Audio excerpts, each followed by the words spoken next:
Good morning, dear students.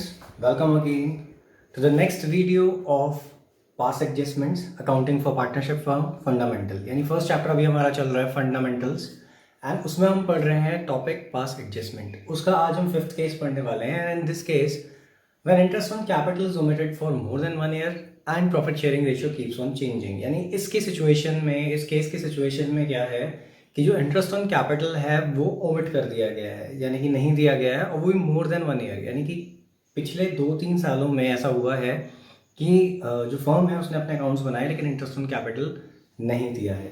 और साथ ही साथ हर साल प्रॉफिट जो है, प्रॉफिट शेयरिंग रेशियो जो है वो चेंज हो रहा है. And after 2 or 3 years firm को ये रियलाइज़ होता है कि ये गलती हम पिछले कई सालों से करते आ रहे हैं. So now we have to rectify it. तो आपको समझना होगा कि ऐसे सिचुएशन में क्या होगा. And before moving forward I would like to say one thing. ये जो केसेस वाला फंडा है, केस 1, 2, 3, 4, 5 एंड सो ऑन, ये मैंने डिवाइड करे हैं ताकि जो बच्चे हैं उन्हें ज़्यादा बेटर तरीके से ये चीज़ समझ में आए. इसका मतलब ये नहीं कि एज इट इज़ आपको कोई केस मिल जाएगा, किसी क्वेश्चन में केस 1 केस 2 लिखा होगा, वो कंडीशन है. यानी केस 1, 2, 3 जो मैं लेके चल रहा हूँ वो भी कंडीशंस हैं. तो आप इसको ऐसा ना समझें कि नहीं ये पर्टिकुलर केस और कहीं पे केस 5 लिखा होगा तो केस 5 में ये अप्लाई हो जाएगा. ऐसा नहीं है. केस 5 कुछ भी हो सकता है. ये एक सीक्वेंस मैंने सिर्फ उसको डिवाइड करा है ताकि आप कंफ्यूज ना हो, इसलिए मैंने उन कंडीशंस को ऐसे रखा है 1 by 1. And that is Y मैं एक साथ सारे केसेस नहीं कर रहा हूँ. एक अलग सेपरेट वीडियो में मैं एक case then next case explain कर रहा हूँ. Okay, so let us take an example. Consider this example. L, M and N are partners. They have omitted interest on capital for last 3 years. Their fixed capital throughout were rupees 40,000, 25,000 and 15,000. Rate of IOC is 12% per annum. Their profit sharing ratios were first year 5:1, second year 3:1 and third year 2:1:1. Pass necessary adjusting entries. अब actually question कहना चाह रहा है कि L M N 3 partners हैं, उन्होंने interest on capital omit कर दिया है, यानी कि वो भूल गए थे, उन्होंने नहीं दिया है लास्ट 3 ईयर्स से. एंड उनकी फिक्स कैपिटल जो थी वो 40,000 है, 25,000 एंड 15,000 थ्रू आउट रही है, यानी कि पूरे 3 साल ये कैपिटल रही है. और रेट ऑफ IOC जो है वो 12% पर एनम है. अब ये कह रहा है सिचुएशन में कि भाई जो प्रॉफिट शेयरिंग रेशियो है वो चेंज होता रहा. फर्स्ट ईयर में प्रॉफिट शेयरिंग रेशियो था 5:2:1, सेकेंड ईयर में 3:1 एंड लास्ट ईयर यानी थर्ड ईयर में है 2:1:1. You have to pass existing entry और इस चीज़ को आपको रेक्टिफाई करना है. So for solving this question first of all will have to draw the table of adjustment या फिर एडजस्टमेंट टेबल. फॉर्मेट होगा particulars, partners name, L, M, N, then total. आप अब तक सारे क्वेश्चंस में ऐसे करते हैं तो आपको शायद याद भी हो चुका होगा that you have to prepare this table of adjustment in case of past adjustments. So first of all we will be calculating interest on capital for the 3 years. Last 3 years का इंटरेस्ट ऑन कैपिटल हम calculate करेंगे and we will write it separately. Now we will record interest on capital 12% per annum के basis पे first year, second year, third year में आपका जो interest on capital निकल के आएगा वो होगा 4,800, 3,000, 1,800. टोटल हो गया आपका 9,600. अब क्योंकि कैपिटल जो थी वो सेम थी through out last 3 years, so in this case जो इंटरेस्ट ऑन कैपिटल निकल के आएगा वो सेम होगा, यानी कि 4,800, 3,000, 1,800 जो है वो हर साल सेम रहेगा.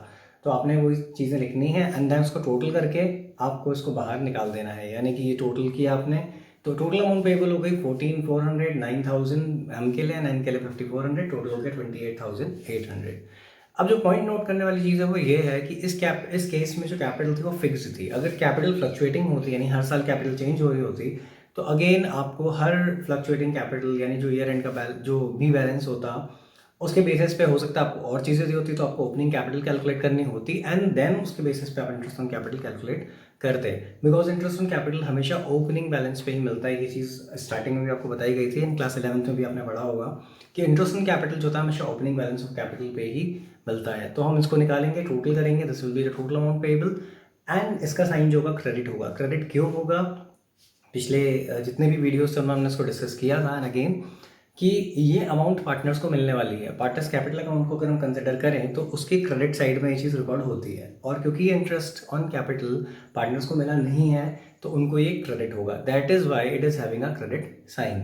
अब नेक्स्ट स्टेप में हमें क्या करना है? नेक्स्ट स्टेप में हमें इन प्रॉफिट्स को डिस्ट्रीब्यूट करना है अकॉर्डिंगली डिफरेंट ईयर्स के बेसिस पे. So for first year, we will be dividing 9600 in the ratio of 5 to 1, 6000, 2400, 1200, ये निकल के आएगा। सेकेंड ईयर में अगेन जो 9600 है, अब ये आ कहाँ से रहे हैं, जो अमाउंट्स आ रही हैं टोटल। जो फर्स्ट ईयर का टोटल था वो 9600 था, सेकेंड ईयर का टोटल भी 9600 था। हम रिस्पेक्टिव ईयर्स का जो भी टोटल है वो उसी ईयर के रेशियो में डिस्ट्रीब्यूट हम करेंगे। ये चीज़ आपको ध्यान रखनी है। अगर ये अलग अलग होता, चेंज होता रहता, तो आपको अकॉर्डिंगली उस अमाउंट को डिस्ट्रीब्यूट करना होता है। यहाँ पे 9600 है, सेम है, तो don't get confuse in this case. अब सेकेंड ईयर में क्या होगा, सेकेंड ईयर का जो रेशियो था वो था 3 to 1, तो 3 to 1 में हम 9600 को डिस्ट्रीब्यूट करेंगे, that is 4800, 3200, 1600। Then third year की अगर हम बात करें तो थर्ड ईयर में रेशियो चेंज हो गया और वो हो गया 2 1 1। तो इस केस में जब रेशियो चेंज होगा 2 1 1 होगा तो डिस्ट्रीब्यूशन होगा 4800, 2400, 2400। अब हम करते हैं इसको टोटल आया एल के केस में 15600, एम के केस में 8000 एंड एन के केस में 5200। टोटल तो वही रहेगा सेम 28800 बिकॉज सारी अमाउंट सेम थी। अब इसके आगे लगा डेबिट साइन। डेबिट साइन क्यों है, क्योंकि ये एक टाइप का लॉस है फर्म के लिए। फर्म इंटरेस्ट ऑन कैपिटल अब तक नहीं देते आई थी, तो उससे जो फर्म का प्रॉफिट था वो हमेशा क्या हो गया, ज़्यादा हो गया। लेकिन now as you are providing interest on capital, तो वो अगर आप पे एंड एप्रोप्रिएशन में रिकॉर्ड करते हैं तो आपको फॉर्मेट याद होगा कि डेबिट साइड में आता है और उसकी वजह से आपका प्रॉफिट जो है वो रिड्यूस हो जाएगा। तो फर्म के लिए ये लॉस है और ये डिस्ट्रीब्यूट होगा तो इसका साइन जो है डेबिट होगा। अब हमें नेक्स्ट स्टेप में क्या करना है, एज यूजुअल हम क्रेडिट और डेबिट के अमाउंट्स को सब्ट्रैक्ट करेंगे और अकॉर्डिंगली हम फिर नेट इफेक्ट निकालेंगे और एंट्री पास करेंगे।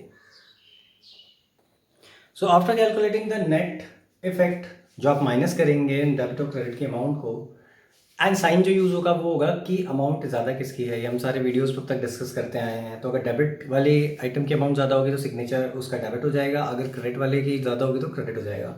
And the final entries will be Al's current account debit with rupees 1200 to M's current account with rupees 1000 and to N's current account rupees 200.